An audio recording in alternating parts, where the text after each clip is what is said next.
Assalamu alaikum dear cadets. I am your teacher Abdur Rahman from Cadet College Fateh Jang and I am here with the lecture number 2 of physics first year. Dear cadets, हमने पिछले lecture के अंदर जहाँ तक cover किया था वो था हमारा टॉपिक बेस और डिराइव यूनिट्स। हमने ये पढ़ा था कि फिजिकल क्वांटिटीज के अंदर बेस क्वांटिटीज और डिराइव क्वांटिटीज होती हैं और उनके साथ एक तीसरी टाइप होती है सप्लीमेंट्री क्वांटिटीज या यूनिट्स की। और ये सप्लीमेंट्री यूनिट्स जो हैं ये जियोमेट्रिकल यूनिट्स हैं जो ना तो बेस यूनिट में फॉल करते हैं ना ही डिराइव यूनिट में फॉल करते हैं। तो आज हमने पढ़ने हैं सप्लीमेंट्री यूनिट्स। तो डियर कैडेट्स, हमारे पास सप्लीमेंट्री यूनिट्स में दो यूनिट हैं, सिर्फ दो क्वांटिटीज हैं, एक है रेडियन और एक है स्टेरेडियन।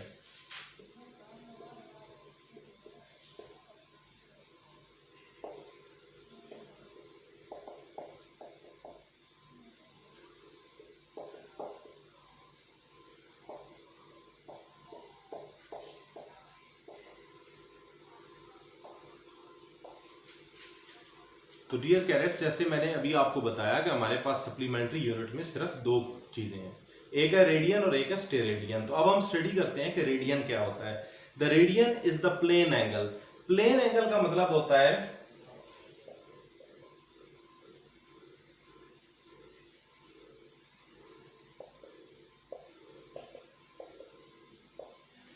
प्लेन एंगल ऐसा एंगल होता है हमारे पास जिसमें सिर्फ लेंथ और विड्थ हो, जिसमें सिर्फ दो डायमेंशन हो। 2D 2D का मतलब होता है टू डायमेंशन, टू डायमेंशन का मतलब होता है दो डायरेक्शन, लेंथ और विड्थ हो। Radian is the plane angle. Radian एक प्लेन एंगल होता है। कैसी चीज, कौन सा प्लेन एंगल होता है? Between two radii of a circle. अगर हम एक सर्कल लें,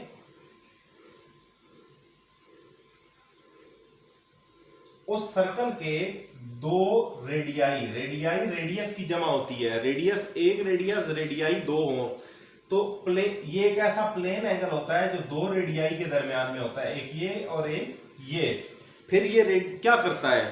to radii of a circle which cut off, और ये कट करता है, किसको कट करता है? On circumference. ये जो आपके पास आउटर सरफेस होती है सर्कल की, इसको हम सर्कमफेरेंस बोलते हैं, और ये सर्कमफेरेंस को कट करता है। तो आप देखें यहां पे भी कट हो रहा है, यहां पे भी कट हो रहा है, और कट करके क्या करता है? एन आर्क, एक आर्क बनाता है। आर्क आपके पास एक छोटे से सर्कल का हिस्सा होता है, सर्कल का कुछ हिस्सा सर्कमफेरेंस का वो आर्क होता है, इक्वल इन लेंथ। और ये आर्क कैसी होती है? ये लेंथ में बराबर होती है टू द रेडियस, रेडियस के। अब इस आर्क की लंबाई कितनी होती है? ये हमारे पास किसी भी एक रेडियस के बराबर होती है। तो डियर कैडेट्स, हमारे पास रेडियन क्या होता है? रेडियन हमारे पास दो रेडियाई के दरमियान एक एंगल होता है। ये एंगल क्या करता है? ये एंगल ऐसा एंगल होता है हमारे पास कि जो दो रेडियाई के दरमियान होता है, वो दोनों रेडियाई हमारे पास सर्कल को कट करते हैं। कहां पे कट करते हैं? सर्कमफेरेंस के ऊपर कट करते हैं, और कट करके क्या बनाते हैं? एक छोटी सी आर्क। आर्क हमारे पास एक कुछ हिस्सा होता है सेमी सर्कल का, और ये आर्क कैसी होती है? इक्वल इन लेंथ, ये लंबाई में बराबर होती है। किसके बराबर होती है? दोनों रेडियस में से किसी एक रेडियस के। तो डियर कैडेट्स, ये था हमारे पास रेडियन। अब लास्ट पेज पे हमारे पास इसका दिया गया है सिंबल। सिंबल इसका होता है RAD।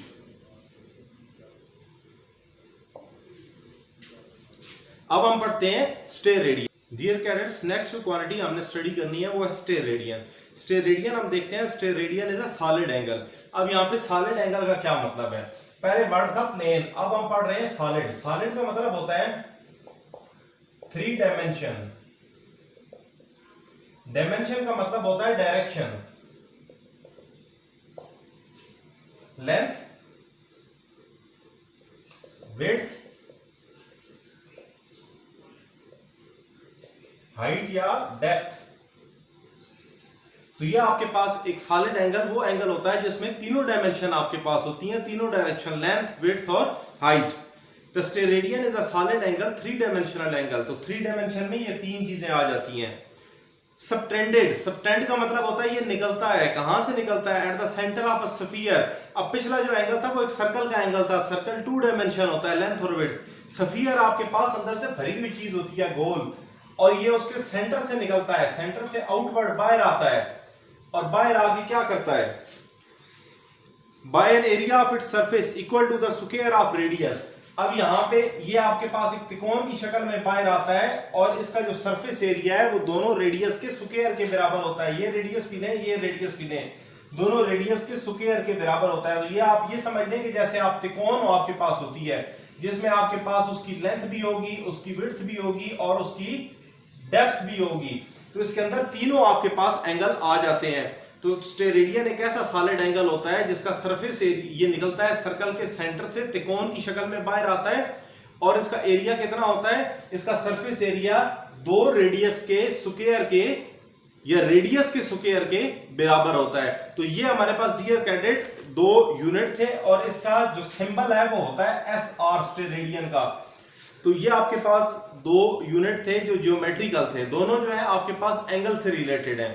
तो जैसे मैंने आपको बताया कि हमने पढ़ा बेस यूनिट, हमने पढ़ा डिराइव यूनिट, और उसके बाद जो दोनों में कैटेगरी में ना बेस में ना डिराइव में फॉल करती थी वो थी हमारे पास सप्लीमेंट्री यूनिट। और सप्लीमेंट्री यूनिट दोनों जो है वो ज्योमेट्रिकल यूनिट्स हैं, दोनों एंगल से रिलेटेड है। एक प्लेन एंगल का यूनिट है और एक सॉलिड एंगल का, प्लेन वाला रेडियन और सॉलिड वाला स्टेरेडियन। डियर कैडेट्स, इसके बाद हम आगे चलते हैं और हमारे पास जो नेक्स्ट टॉपिक है वो है साइंटिफिक नोटेशन। डियर कैडेट्स, हमारा जो नेक्स्ट टॉपिक है वो है साइंटिफिक नोटेशन। साइंटिफिक नोटेशन में क्या होता है, नंबर आर एक्सप्रेस, हमारे पास एक नंबर है 1 2 3 4, अब एक नंबर है 10,000, एक है 20,000, एक है 2 लाख। तो इस तरह नंबर बड़े होते हैं।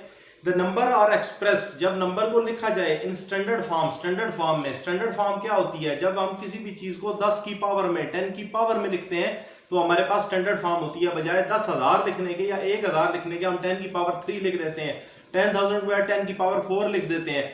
इस तरीके से जब भी किसी बड़े नंबर को स्टैंडर्ड फॉर्म का मतलब है 10 की पावर में लिखा जाए तो इस कॉल्ड साइंटिफिक नोटेशन, उसे आप साइंटिफिक नोटेशन कहते हैं, विच एम्प्लॉयज पावर ऑफ 10। इसमें आप एम्प्लॉय मीन इस्तेमाल करते हो power of 10। The internationally accepted practice is that there should be only 1 non zero digit left of decimal point. एक नंबर है हमारे पास 290, इसको हमने अगर साइंटिफिक नोटेशन में लिखना है तो हम एक यहाँ पे रूल्स का इस्तेमाल करते हैं। सबसे पहला डियर कैडेट्स रूल क्या होता है, सबसे पहला रूल ये होता है कि अगर पॉइंट नहीं लगा हुआ तो हम सबसे एंड पे पॉइंट लगाते हैं। हमने पॉइंट लगा दिया, उसके बाद इंटरनेशनल जो रूल है उसके मुताबिक ये पॉइंट मूव करेगा फर्स्ट नॉन जीरो डिजिट के बाद। नॉन जीरो डिजिट वो डिजिट होता है जो जीरो ना हो। तो इस पॉइंट में आप कहां पे आना है, 1 और 2, इसने 2 जंप किए और ये पहले नॉन जीरो जो जीरो ना हो, तो पहला वो डिजिट है जो 2 है, 2 नॉन जीरो है, तो इसके बाद आ गया। अब इसने 2 जंप किए तो आप इसको 10 की पावर में लिखेंगे। कितनी दफा, 2 दफा। तो डियर कैडेट्स, आपने इस चीज का ख्याल रखना है कि जब भी डेसिमल पॉइंट लगा हो आपके पास, ये राइट साइड हो गई, ये आपके पास लेफ्ट, तो अगर पॉइंट लेफ्ट साइड पे आ रहा है तो आपके पास पावर प्लस में, अगर राइट साइड पे जा रहा है तो पावर आपके पास नेगेटिव। अब इस केस में हमारे पास पॉइंट किस तरफ आया, हमारे पास लेफ्ट साइड पे मूव कर रहा था तो पावर प्लस में आ गई, +2। अब एक एग्जांपल बुक में दी गई है, वो दी गई है 134.7। अब इसमें पहले से पॉइंट लगा है, हमें पॉइंट लगाने की जरूरत नहीं है। तो अब हमारे पास सिर्फ पॉइंट मूव करेगा 1 2, तो पॉइंट ने मूव किया 1.347 हो गया। अब 2 डिजिट इसने मूव किया तो 10 लिखेंगे और साइंटिफिक नोटेशन में 10 आप खुद से लिख देते हैं और लिखने के बाद उसके ऊपर पावर कितनी 2 लगा देंगे। अब आपके पास ड्रिल के लिए एक और नंबर दिया गया है, वो नंबर क्या है 0.0023। अब इसमें देखें, इसमें पॉइंट कहां पे जाएगा, पॉइंट हमेशा इंटरनेशनल प्रैक्टिस ये है कि पॉइंट हमेशा फर्स्ट नॉन जीरो डिजिट के बाद जाता है। तो अभी तक तो नॉन जीरो है कोई नहीं, नॉन जीरो किधर है, यहाँ पे है, तो ये 1 2 3, तो ये पॉइंट चला गया 2.3। अब पॉइंट आप देखें तो राइट साइड पे जा रहा है, पॉइंट जब राइट साइड पे जाता है तो कितने जंप हुए, 1 2 3, तो -3। तो डियर कैडेट्स, ये है आपके पास साइंटिफिक नोटेशन जिसमें आप 10 की पावर को इस्तेमाल करते हैं और बड़े नंबर को छोटी फॉर्म में, स्टैंडर्ड फॉर्म में लिख देते हैं। उसके बाद हम कुछ रूल्स पढ़ते हैं यूनिट्स से related. Convention for indicating units, जहां यूनिट का इस्तेमाल होता है वहां पे कौन कौन से रूल्स हम इस्तेमाल करते हैं। डियर कैडेट्स, हमारा नेक्स्ट टॉपिक है कन्वेंशन। कन्वेंशन का मतलब होता है रूल्स के यूनिट्स को इंडिकेट करने के लिए जहां पे भी यूनिट्स का इस्तेमाल होता है, जैसे बेस यूनिट पढ़ा, डिराइव यूनिट पढ़ा, सप्लीमेंट्री यूनिट्स पढ़ा, ये यूनिट जहां पे भी आ जाएं तो इनको लिखते हुए हमें किन रूल्स का ख्याल रखना है, किन कानून पे अमल दरामद करना है।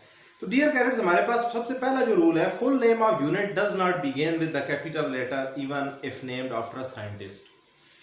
जब मैं आपको बेस यूनिट पढ़ा रहा था तो मैंने आपको बताया कि जब भी यूनिट लिखते हैं तो यूनिट लिखते हुए हम नाम भी हो चाहे साइंटिस्ट का, उसे कैपिटल से नहीं लिखते। हम न्यूटन अगर NEWTON है तो इसका जो n है ये कैपिटल नहीं लिखते बल्कि इसे स्मॉल से लिखते हैं। तो ये आपके पास है फर्स्ट रूल। डियर कैडेट्स, जब हम सिंबल इस्तेमाल करते हैं कभी भी यूनिट्स का, तो उसका जो अल्फाबेट होता है वो हमारे पास कैपिटल ही होता है। तो न्यूटन को अगर आपने रिप्रेजेंट करना है तो n कैपिटल से करेंगे। ये हमारे पास second, the symbol of unit after a scientist, named after a scientist. जब भी आप सिंबल को यूज करते हैं जो साइंटिस्ट के नाम पे हो तो वो आप कैपिटल से लिखते हैं। Number 3, the prefix should be written before the unit. हम प्रीफिक्सेस कुछ पढ़ते होते हैं। प्रीफिक्सेस आपके पास 10 की पावर में जब किसी चीज को लिखा जाता है तो उसको, ये आपके पास साइड पे टेबल में दिए गए हैं। ऑटो 10 की पावर -18 होता है, femto, pico, nano, micro, milli, centi, deci, deca, kilo, mega, नैन, गीगा, टेरा आपके पास और एक्सा। तो ये आपके पास सारे प्रीफिक्सेस होते हैं। तो प्रीफिक्स हमेशा जब भी लिखेंगे तो वो आप यूनिट से पहले लिखेंगे। मिसाल के तौर पे यूनिट है मीटर, तो एक प्रीफिक्स है मिली, तो जो मिली है, मिली हमेशा पहले लिखा जाएगा, बाद में मीटर, और सिंबल की फॉर्म में एम की फॉर्म में लिखेंगे। तो हमेशा प्रीफिक्स पहले आएगा यूनिट से। तो prefix should be written before the unit without any space. दरमियान में यहाँ पे स्पेस नहीं देनी आपने। तो this is the third rule. Number 4 rule है, a combination of base unit is written each with 1 space apart. अगर 2 बेस यूनिट इकट्ठे हो जाएं, मिसाल के तौर पे आपके पास न्यूटन फोर्स का आपके पास यूनिट है और मीटर लेंथ का है, तो ये दोनों अगर आपके पास आ जाए तो दरमियान में आपको स्पेस छोड़नी है। तो 2 बेस यूनिट इकट्ठे लिखते हुए इस चीज का आपने ख्याल रखना है कि दरमियान में जो एक स्पेस है वो आपने छोड़ देनी है, तकरीबन एक अल्फाबेट की स्पेस छोड़नी है। उसके बाद डियर कैडेट्स, हमारे पास जो नेक्स्ट रूल है वो है compound prefix are not allowed. यहाँ पे कंपाउंड प्रीफिक्स का मतलब है कि एक ही प्रीफिक्स को 2 दफा नहीं लिख सकते आप। 2 दफा ना लिखने का मतलब ये है कि मिलीमीटर। अब हमने क्या किया, हमने मिली को 2 दफा लिख दिया, तो इस तरह 2 दफा नहीं लिख सकते। अब मिली आपके पास जो है वो 1 दफा यूज होगा, 2 दफा नहीं यूज हो सकता। अगर मतलब हम 10 की पावर, मिली आपके पास 10 की पावर -3 या -6 लिखना चाहते हैं तो मिली करके 2 दफा -6 नहीं बनाएंगे। तो इसने ऐसी तरह आपको एग्जांपल दी है माइक्रो की 1 माइक्रो फेरेड को, माइक्रो आपके पास 10 की पावर 6 है, 10 की पावर 6 फिर 10 की पावर -6। तो जब भी बेसिस सेम हो तो बेसिस में से दोनों में से एक कॉमन लेते हैं और पावर आपस में ऐड हो जाती हैं। तो -6 आपके पास -12 बनता है। 12 के लिए आपके पास पिको इस्तेमाल होता है। तो compound prefix are not allowed. तो एक ही प्रीफिक्स को 2 दफा यूज नहीं किया जा सकता। उसके बाद नंबर आपके पास 6 है, नंबर सच एज 5 मल्टीप्लाई 10 की पावर 4 सेंटीमीटर। 5 मल्टीप्लाई 10 की पावर 4 सेंटीमीटर। अब यहाँ पे सेंटी भी है, यहाँ पावर भी लगी हुई है, तो इस तरह नहीं लिखना। कैसे इसको सॉल्व कर ले आप, इसको कोशिश करें बेसिक यूनिट में लेके आए, सिर्फ मीटर में। तो कैसे, 10 की पावर 4, सेंटी की वैल्यू होती है 10 की पावर -2 और ये मीटर। अब दोनों आपके पास सेम आ गई बेसिस। तो 5 मल्टीप्लाई 10 की पावर 4 -2 मीटर। तो ये बन जाएगा 5 मल्टीप्लाई 4 में से 2 माइनस हो गया तो 2 मीटर। इस फॉर्म में आप लिख सकते हैं। तो कोशिश करें कि आप उसे जो कि बेहतरीन फॉर्म है, स्टैंडर्ड फॉर्म है, उसमें लेके आए। आप उसे बेसिक यूनिट में लेके आए। सेंटी और मीटर ये बेसिक यूनिट नहीं है, सिर्फ मीटर है, तो हमने उसे आंसर मीटर में लिख दिया। हमारे पास नंबर 7 है, when a multiple of base unit is raised to a power of 10, the power applies to the whole multiple not the base unit alone. अब हमारे पास एक इस्तेमाल होता है 1 या 2 किलोमीटर का स्क्वायर। अब यहां पे सिर्फ जो पावर लगी हुई है ये लेंथ का जो यूनिट है मीटर उसके ऊपर लगी हुई है। तो इसका मतलब ये होगा कि ये पावर सिर्फ मीटर पे अप्लाई नहीं हो रही, बल्कि ये पूरे के पूरे जो आपके पास सेट लिखा हुआ है इसके ऊपर अप्लाई हो रही है। तो इसका ये मतलब है कि 2 किलोमीटर होल का स्क्वायर। अक्सर आप ब्रैकेट नहीं लगाते, लेकिन ब्रैकेट ना लगने का मतलब ये नहीं है कि सिर्फ ये मीटर की ऊपर स्क्वायर होगा, बल्कि ये दोनों के ऊपर स्क्वायर होगा। तो ये बन जाएगा 2 किलो का भी स्क्वायर हो जाएगा, इसका मतलब ये है, और मीटर का भी स्क्वायर हो जाएगा। अब आप किलो की वैल्यू पुट करें, 2 10 की पावर 3 होती है, तो 10 की पावर 3 का स्क्वायर और साथ मीटर का स्क्वायर, तो 10 की पावर 3। अब आप देखें पावर के ऊपर, डियर कैडेट्स, पावर के ऊपर पावर आ जाए तो पावर आपके पास मल्टीप्लाई हो जाती है, तो ये 10 की पावर 3 मल्टीप्लाई 2 6 हो जाएगी, तो 10 की पावर 6 मीटर स्क्वायर। तो इसका ये मतलब है कि अगर आपके पास एक हिस्से के ऊपर पावर लगी हुई आ जाती है तो इसका मतलब वो पावर पूरे के ऊपर इस्तेमाल हो रही है। और एंड पे हमारे पास लास्ट जो दिया गया rule, measurements in practical work should be recorded immediately. आप क्या करें, जब आप प्रैक्टिकल कर रहे हैं, कोई भी प्रैक्टिकल किया, लेंथ मेजर की, टाइम मेजर किया, कुछ भी, तो आप क्या करें, आप फौरन उसको रिकॉर्ड कर लें। आप इंतजार ना करें कि मैं बाद में रिकॉर्ड करता हूं, गलती आ सकती है, तो इमीडिएटली रिकॉर्ड करें। और कैसे, इन मोस्ट कन्वीनियंट यूनिट। अब जो सबसे आसान यूनिट हो, अब आसान कैसे, आपने एक मीटर रॉड लिया हुआ है तो मीटर रॉड का यूनिट सेंटीमीटर में भी होता है, तो बड़ी लेंथ है तो मीटर में ले लेंगे, बहुत बड़ी है तो किलोमीटर में ले लेंगे, जो कन्वीनियंट तरीका हो। अगर बहुत छोटी लेंथ है तो आपका जो इंस्ट्रूमेंट है वो कैसा मेजर करता है, एक इंस्ट्रूमेंट है जो मिलीमीटर में मेजर करता है, तो उसकी यूनिट आप रिकॉर्ड करें मिलीमीटर में। एक ऐसा इंस्ट्रूमेंट है जो मीटर में रिकॉर्ड करता है, आप उससे जो रिकॉर्डिंग लें वो मीटर में लें। एक ऐसा यूनिट है जो किलोमीटर में रिकॉर्ड करता है, आप किलोमीटर से कर लें। तो हमारे पास उसने एग्जांपल दी, a micrometer screw gauge measurement in millimetre. Micrometer screw gauge चीज को मेजर करता है मिलीमीटर में, तो आप उससे रिकॉर्ड करें मिलीमीटर में।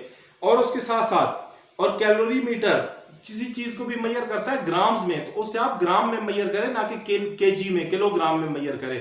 तो ये आपके पास कुछ रूल्स थे यूनिट्स को लेकर, तो ये मैंने आपको समझा दिए। इसके बाद डियर कैडेट्स हम पढ़ते हैं एरर एंड अनसर्टेनिटी के कभी कभी मेजरमेंट्स करते हुए यूनिट्स के साथ हमारे पास मिस्टेक हो जाती है, एरर आ जाते हैं, तो वो एरर्स क्यों आते हैं इसके बारे में हम पढ़ते हैं। डियर कैडेट्स, हमारा जो नेक्स्ट और हमारा आज के लेक्चर का लास्ट टॉपिक है वो है एरर्स एंड अनसर्टेनिटी।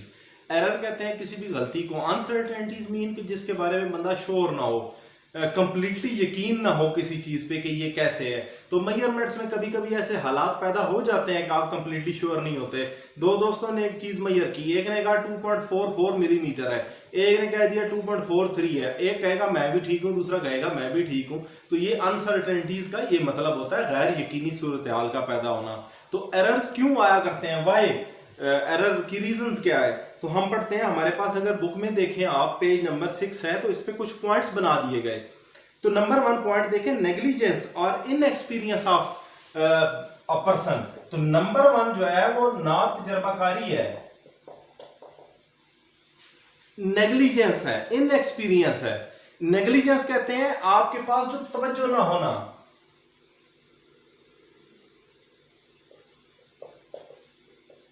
ध्यान ना होना, तो गलती हो जाने के चांसेस होते हैं कि बंदा मेजरमेंट कर रहा था, कॉन्फिडेंस में आ गया कि मैं तो ये करता रहता हूं रोजाना, मेरा हर दूसरे दिन का काम है, मैं तो ये ठीक कर लेता हूं। तो ये आपके पास होती है ना तजर्बेकारी, तवज्जो ना देना, और फिर गलती हो जाती है। एक ना तजर्बेकारी और चीज है कि बंदे को पता ही नहीं है कैसे करना है, वो नया नया सीख रहा है। और एक वो है कि जो कहता है भाई मुझे तो आता है ये काम करना, तो वो आपके पास तवज्जो ना देना। तो पहली रीजन ये होती है negligence and inexperience of person. The second reason is the faulty operators. तो दूसरा आपके पास जो है वो आपके पास जो आला आप इस्तेमाल कर रहे हैं उसकी खराबी है, आले की खराबी, कि भाई हमारा जो ऑपरेटस है वो ठीक नहीं है। मिसाल के तौर पे मेरे पास जो मीटर रॉड था वो ठीक नहीं था, मेरे पास जो वर्नियर कैलिपर था वो सही नहीं था, या स्क्रू गेज ठीक नहीं था। तो इसकी वजह से मेजरमेंट में एरर्स और अनसर्टेनिटीज आती हैं। और उसके अलावा जो रीजन दी गई है वो थर्ड आपके पास इनअप्रोप्रिएट मेथड, गलत तरीका। एक चीज को मेजर करने का या स्टॉप वॉच को यूज करने का एक तरीका है कि हम जब भी मेजरमेंट लेते हैं हम उसे पहले मोड से जाके सेट करते हैं 0 पे, और उसके बाद उसकी पैमाइश लेना शुरू करते हैं, उससे मेजर करना टाइम को शुरू करते हैं। अगर हमने एक तरीका क्या अपनाया कि हमने उसे 0 नहीं किया, उधर से आगे शुरू हो गए, तो ये एक इनअप्रोप्रिएट तरीका हो गया। तो किसी भी मेजरमेंट को लेने से पहले उसका एक बाकायदा तरीकाकार होता है, उस तरीके से करें तो गलती होने के चांसेस बहुत कम होते हैं। तो अगर आप इनअप्रोप्रिएट तरीका शुरू कर देंगे, सही तरीके से नहीं करेंगे, तो गलती होने के ज्यादा चांसेस हैं। तो डियर कैडेट्स, मेन हमारे पास जो रीजंस हैं वो ये आपके पास 2-3 रीजन है, जिसमें तवज्जो ना देना, नेग्लिजेंस, इनएक्सपीरियंस, तजर्बा ना होना, उसके बाद फॉल्टी ऑपरेटर्स का खराब होना, और उसके अलावा गलत तरीके से जब मेजरमेंट ली जाती हैं तो वो आपके पास इनअप्रोप्रिएट मेथड होता है। Dear cadets, now we will study about the types of error we can face. The first type of error we face is random error.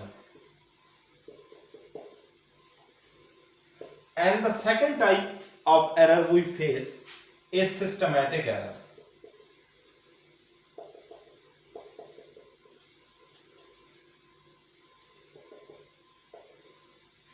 तो सबसे पहले हम देखते हैं व्हाट इज रैंडम एरर और उसके बाद पढ़ते हैं व्हाट इज सिस्टमैटिक एरर। फिर कैडेट्स, हमारे पास जो रैंडम एरर है, random error occur when repeated measurement of quantity gives different value under the same condition. Condition same थी, चीज एक ही थी जिसकी मेजरमेंट ले रहे, लेकिन जब जब आप ले रहे हैं आपके पास अलग अलग मेजरमेंट आ रही है, तो ये आपके पास रैंडम एरर होता है। सेम चीज सेम कंडीशन, हर दफा अलग मेजरमेंट का आ जाना, दिस इज रैंडम एरर। अब इसके रिमूव का तरीका, सबसे पहले आप जब इसके नोट्स बनाएंगे और इसको याद करेंगे तो सबसे पहले आप पढ़ेंगे, याद करेंगे और लिखेंगे कि what is random error. Random error is because of the after taking the repeated measurement and every time you are getting a different result. तो आप इसकी पेट डेफिनेशन जो बुक पे दी गई है वो लिखेंगे और उसके बाद आगे करेक्टनेस की हेडिंग देंगे या how to remove this error, इस एरर को ठीक कैसे किया जाता है। इट इज ड्यू टू, पहली तो वजह इसकी देखें, reason, it is due to some unknown causes. इसकी वजूहात का नहीं पता होता कि ये क्या वजूहात है, इसमें इंसान भी नेग्लिजेंस भी हो सकता है कर रहा हो, इनएक्सपीरियंस भी हो सकता है, तो ये चीजें हो सकती हैं। तो it is due to some unknown causes, की वजूहात कभी कभी नहीं पता होती, लेकिन ठीक कैसे हो सकता है। Repeating the measurement several time, अब एक ही मेजरमेंट को बार बार लें, रिपीट करें, एंड टेकिंग एन एवरेज, और जितनी दफा आपने मेजरमेंट ली उतनी दफा उसकी एवरेज ले लें। एवरेज लेने का डियर कैडेट्स क्या तरीका है कि जितनी दफा आपने मेजरमेंट्स ली उतने से डिवाइड कर दें, जमा करें और उतने से डिवाइड कर दें, एवरेज आ जाएगी। तो एवरेज ले लें। उसके बाद हम पढ़ते हैं सिस्टमैटिक। सिस्टमैटिक जो है वो नाम से जाहिर हो रहा है, सिस्टम। सिस्टम का मतलब होता है वो आला जो आप इस्तेमाल कर रहे हैं, वो मशीन जो आप इस्तेमाल कर रहे हैं। एरर, तो उसमें गलती हो, फॉल्टी ऑपरेटर्स हो, तो सिस्टमैटिक एरर होता है। Systematic error refers to an effect that influence all measurements of a particular quantity equally. Systematic error क्या करता है, ये इफेक्ट करता है ऑल द मेजरमेंट्स, तमाम मेजरमेंट्स को इक्वली, एक तरीके से, कि ये सारी जो मेजरमेंट इससे आएंगी फॉल्टी ऑपरेटर से वो एक जैसी गलत होंगी। It produce consistent difference in reading, हर दफा आपकी रीडिंग में एक खास फर्क आ रहा होगा। अब इसकी रीजन क्या है, why it occurs, it occurs to some infinite rule, it may occur due to the zero error of instrument because of faulty operators, या इंस्ट्रूमेंट के अंदर जीरो एरर है। आपने 9th क्लास में पढ़ा होगा कि जब दो जीरो मैच ना कर रहे हो आपके पास, वर्नियर कैलिपर का वर्नियर और मेन स्केल का जीरो, या स्क्रू गेज पे सर्कुलर स्केल का, या आपके पास जो है वो मैच ना कर रहे हो, तो आपके पास जो है वो एरर आ जाता है। तो it is because of the zero error of instrument और पुअर कोलैबोरेशन ऑफ इंस्ट्रूमेंट। दूसरी चीज, इंस्ट्रूमेंट जुड़ा हुआ सही नहीं था, आपने कई मेजरमेंट से पहले जोड़ा, आप सही नहीं जोड़ सके तो गलती हो गई। अब इसको ठीक कैसे कर सकते हैं, systematic error can be reduced, इसको कम किया जा सकता है बाय कंपेयरिंग द इंस्ट्रूमेंट। आप वो जो खराब इंस्ट्रूमेंट है उसको कंपेयर करें विद द करेक्ट वन, जो ठीक है, तो with another which is known to be more accurate. उस इंस्ट्रूमेंट से उसे आप कंपेयर करें जो ठीक है, जो आप समझते हैं ये ठीक है, उसके साथ खराब वाले इंस्ट्रूमेंट को मेजर करें, मैच करें, तो आपको पता चल जाएगा कि कौन सा इंस्ट्रूमेंट ठीक है, तो आप उस लिहाज से उसको ठीक कर लें, तो आपकी जो रीडिंग है वो ठीक आना शुरू हो जाएंगी। दस for systematic error a correctness factor can be applied. अगर हमारे पास सिस्टमैटिक एरर हो तो हम करेक्टनेस फैक्टर भी लगा सकते हैं, जैसा हमने पढ़ चुके हैं ऑलरेडी वर्नियर कैलिपर के केस में, कि वर्नियर कैलिपर में अगर आपके पास एरर पॉजिटिव हो तो करेक्टनेस नेगेटिव होती है, और एरर नेगेटिव हो तो करेक्टनेस पॉजिटिव होती है। तो डियर कैडेट्स, ये था हमारा आज का टॉपिक। अब आगे मैं आपको बताता हूं कि किस तरीके से आपने इसके नोट्स प्रिपेयर करने हैं और किस तरीके से याद करना है और किस तरीके से असाइनमेंट आएगी, तो उसका एक मैं सैंपल फॉर्मेट आपके पास जो है वो अगले पार्ट में आपको इमेज फॉर्म में दिखा देता हूं। अभी जो कुछ आपको दिखाया ये सारा बुकलेट मटेरियल था जो हमने पढ़ा है। अब उसको नोट्स की शक्ल में किस तरह लेके आना है उसका एक फॉर्मेट मैं आपको, मेरे पास तैयार पड़ा है, वो मैं आपको दिखा देता हूं। आप उसकी मदद लेते हुए और उस फॉर्मेट को कॉपी करते हुए अपने पास नोट्स बनाएंगे और इसको याद करेंगे, ताकि अगर टेस्ट होते हैं आपके, और जो कि यकीनन होंगे, तो उसमें आपकी अच्छी परफॉर्मेंस हो। आप साथ साथ अपने तमाम सिलेबस को याद करते रहें, ये ना हो कि फिर एक ही रात में आपको सारा सिलेबस कवर करना पड़े। तो साथ साथ तैयारी करने से हमेशा अच्छी तैयारी होती है और एंड पे जाके आपको फायदा ये होता है कि आपकी रिवीजन बहुत अच्छी होती है। तो डियर कैडेट्स, अब आपको मैं अगला फॉर्मेट दिखाता हूँ, मिलते हैं नेक्स्ट लेक्चर के साथ, तब तक अल्लाह हाफिज।